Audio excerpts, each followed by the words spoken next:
Hello everyone, I am PyroFalkon and this is Princess Maker 2 Regeneration, which I got for free from the developer. Today I'm here to pop 2 achievements and you click the video so you know which 2 I'm trying to get. Okay, to beat the war god, Kana here is going to need a lot of hit points.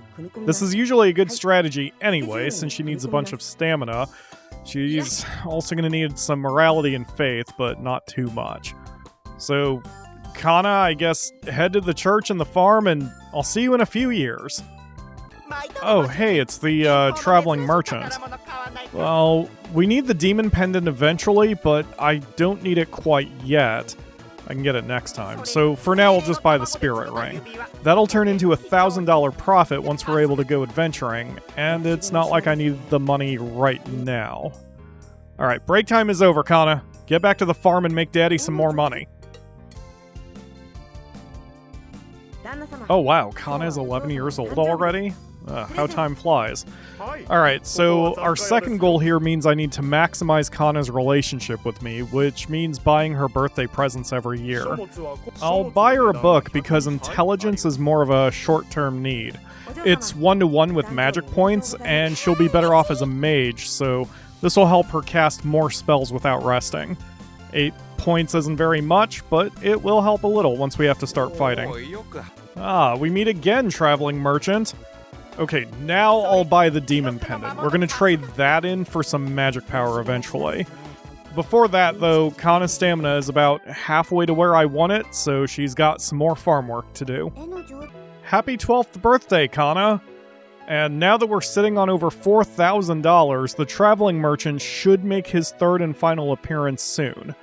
I can delay that though, and really there's something better to buy anyway. So Kana, even though I already bought you another book for your birthday, I'm going to get you a set of mithril armor. It's pretty much the best armor in the game, especially since attacks will just randomly do only a single hit point of damage.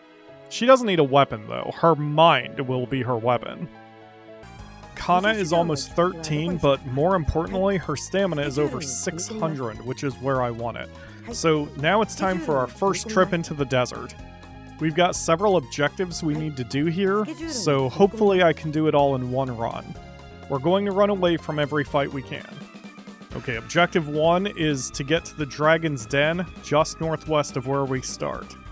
Objective 2 is to get the money from the chest in the southwest corner of the den.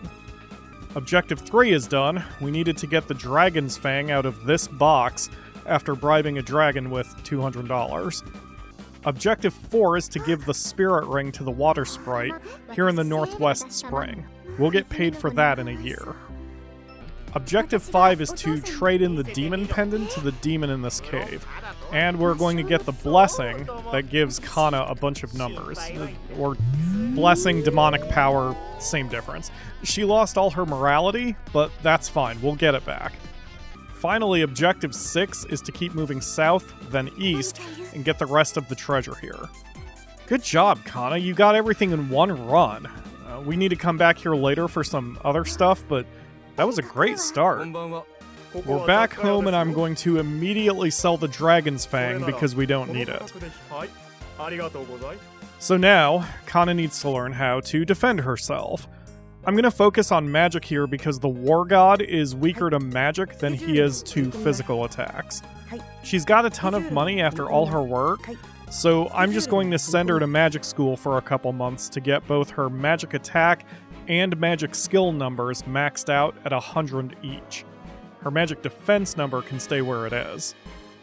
Actually, we're going to have more than 100 magic attack, because Kana is going to be visited by Faye, a sorceress who can boost it.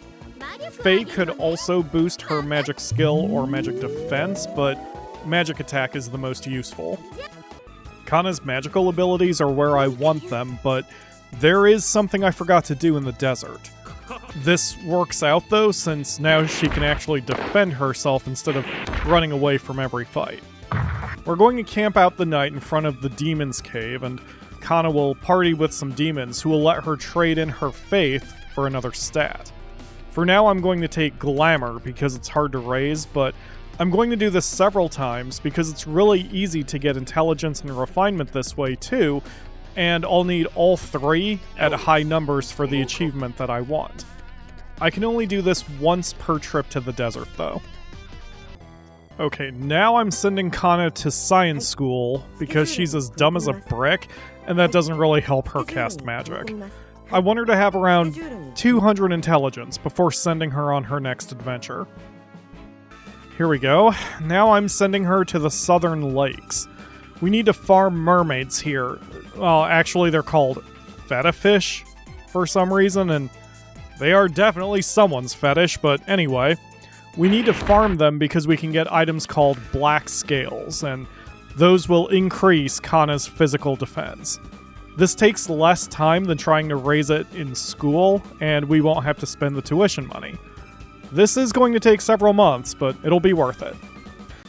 Kana's physical defense is now 97, which is good enough, so it's finally time to take on the War God. He's located in the northern mountains, and it takes a pretty roundabout path to get to him. Kana runs away from every fight if she's got the option, just to make things go a little faster, but with her power, she can easily slaughter any enemy she comes to. These long steps lead to the gates of heaven. No, really, Princess Maker 2 is pretty intense. And finally, we have come to the War God, who has an absolutely ridiculous outfit. Kana is so powerful that all she needs to do is blast him with magic several times, while her mithril armor and her high physical defense keep her safe.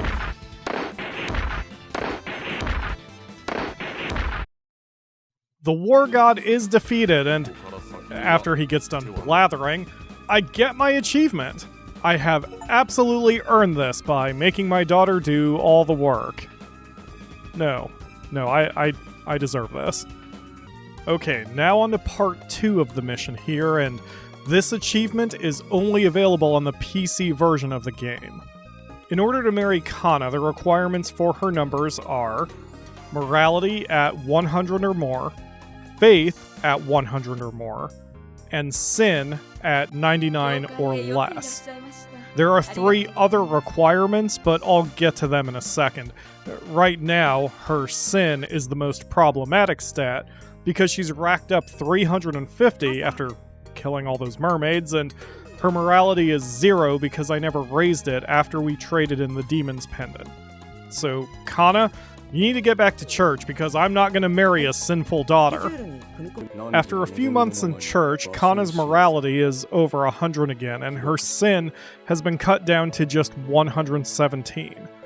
Her faith is getting a little out of control though at 303, and trading in faith to the demons takes a while since we can only do that once per trip to the desert. For the rest of her sin, I'm just going to buy it down by donating $100 to the church to remove 10 points of sin, and I can repeat this as many times as I want. Man, it's so convenient that I can just toss God a little money and suddenly we're as pure as angels. Meanwhile, trading in faith to the demons has an important function. The other requirements for marrying Kana are a little complex, and this is going to take a little math, so bear with me. First, we have to take morality or faith, whichever is higher. Right now, of course, that means faith. Then we double it. This number is the minimum that intelligence, refinement, and glamour must each be.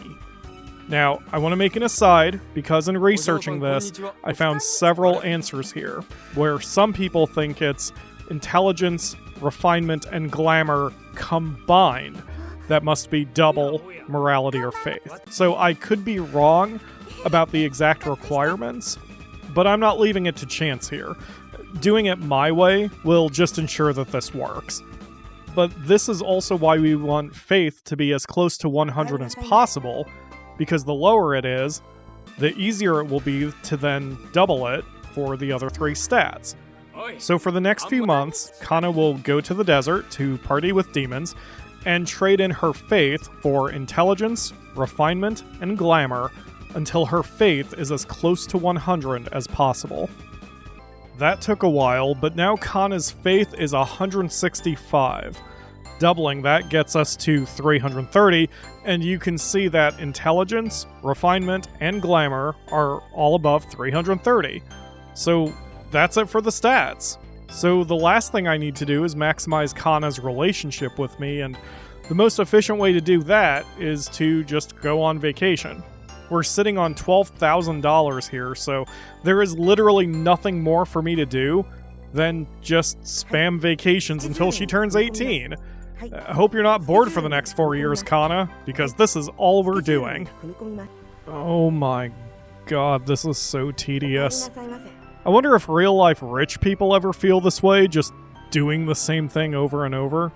The real downside here is that I keep cutting Kana's weight because of all the summer ocean vacations, so she's on a hearty diet to put some of that weight back on. Her stamina's up to 710, which is pretty good for a girl who's 4'11 and weighs 55 pounds. I am going to wind up in jail for making her malnourished. Kana has finally turned 18. Time to view our ending. 8 years passed by just like a dream. Falkon's daughter Kana had now come of age and turned 18. Father, thank you for raising me with so much love over the years.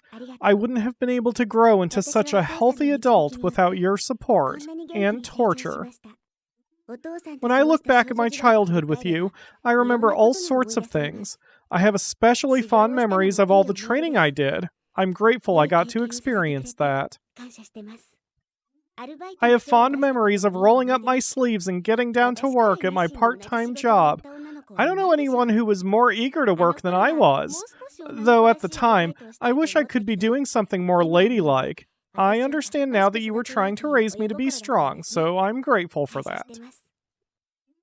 Anyway, I'm all grown up now. Magic is what I'm best at, so I'd like to follow a path that makes good use of it. I'm sure you're worried, but please just keep an eye out for me. I mean, given the fact that you can nuke people just by thinking about it really hard, I think you're gonna be fine, and I don't think I need to watch over you. I mean, you killed the war god after all. What else here in this kingdom can possibly challenge you? 18 years old, the age to leave the nest and make your place in the world. What path will she choose? Master, a carriage from the palace has arrived. They say they've come for the young lady. Me? Whatever for? I have been ordered to escort you to the palace at once! Hurry along now! Kana stepped into the carriage and rode off to the palace. Oh, so it's so good to see you again, young lady. You've grown into a fine young woman. When first you came into the hero's care, you were but a tiny thing. Your Majesty, all is well with you, I trust. Oh yes, well indeed. After all, you stand before me now, having grown up so splendidly. My father also sends his regards. You have been summoned here today to discuss something of utmost importance. Word of your skills in magic has reached His Holy Majesty, and after careful consideration, he requests that you take up the office of Royal Sorceress. Huh? Me? The Royal Sorceress? As you must know, the role of Royal Sorceress is the highest possible rank for a magic user in this kingdom. It's a very important position, since you would be acting as direct advisor to His Majesty the King.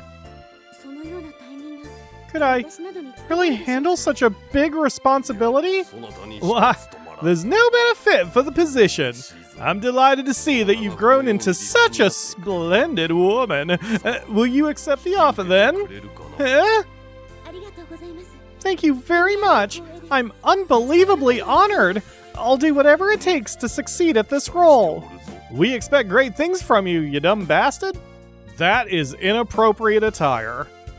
And so, Kana Falkon was appointed to the office of Royal Sorceress. Kana had grown into a stunning beauty, and there was no end to proposals from hopeful suitors. However, the girl's answer was always the same. I'm sorry. My heart belongs to someone else. Sounds like we got it. However, Kana didn't seem to be seeing anyone. Thinking it suspicious, Falkon asked his daughter about the matter. Kana, who is this fellow that you like? Or girl, I'm progressive. I'm your father, there's no need to hide things from me. Just tell me. You don't have any secrets from me, I've already rooted around your underwear drawer. Tomorrow is your birthday, right? I'll tell you then, about the person I like. The next day, Kana appeared before Falkon dressed to the nines. Dressed to the nines? What a weird choice for translation. The dress she wore was one that Falkon had given her as a gift some time ago. Father, about the person I like. It's you, Father. I love you.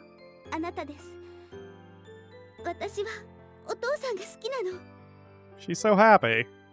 With tears welling up in her eyes, Kana poured her heart out. Falkon was dumbfounded, but realized after a moment that he felt the same. Okay. Sure. Kana, I love you too. From now on, I'll love you no longer as a daughter, but as a woman. Oh! Why is it only now that I'm feeling like this was a terrible, terrible idea? Oh, well, there's the thumbnail. And so, Falkon and Kana were joined in matrimony as man and wife. Those around them couldn't hide their surprise about the marriage. But upon seeing the deep love the two shared for one another, they offered their heartfelt congratulations. Well, this is the Middle Ages, so screw it, I guess. What a... And there's my achievement. Pyro, I have diligently observed thine actions as a father for some time now. Thy daughter hath attained exceptional aptitudes, rarely seen. Thou hast raised her magnificently. Now then. Go on. I'm waiting. Well done on guiding her to take up such a great post. After that, she seems to have done her work tolerably well. Only tolerably? Nevertheless, for thou to marry thine own daughter, it's pretty fucking weird. All words escape me. Well, she's not bound to thee by blood, so if thy love thou share is true, so be it, I guess. Let's not talk about it. Now then, hero, thy daughter turned out to be a fine adult. She was originally a child of heaven, and I had intended to call her back once she reached maturity. Instead, let us permit her to live out the rest of her life in the human world. Thou hast been a good father. Yay! Well, I didn't commit any crimes because we're not related by blood. And oh my god, 150 centimeters and a weight of 25.53 kilograms. That can't be healthy. But anyway, I got my 2 achievements. So, yay? Hey, if you haven't seen it yet, you can click that top card there to check out my run with a daughter where I turned her into a dominatrix. I'm sorry? Apparently I'm a terrible parent. But thank you all very much for watching. I will see you again soon for another video. And if you want to see more runs of Princess Maker, let me know in the comments. Bye everyone!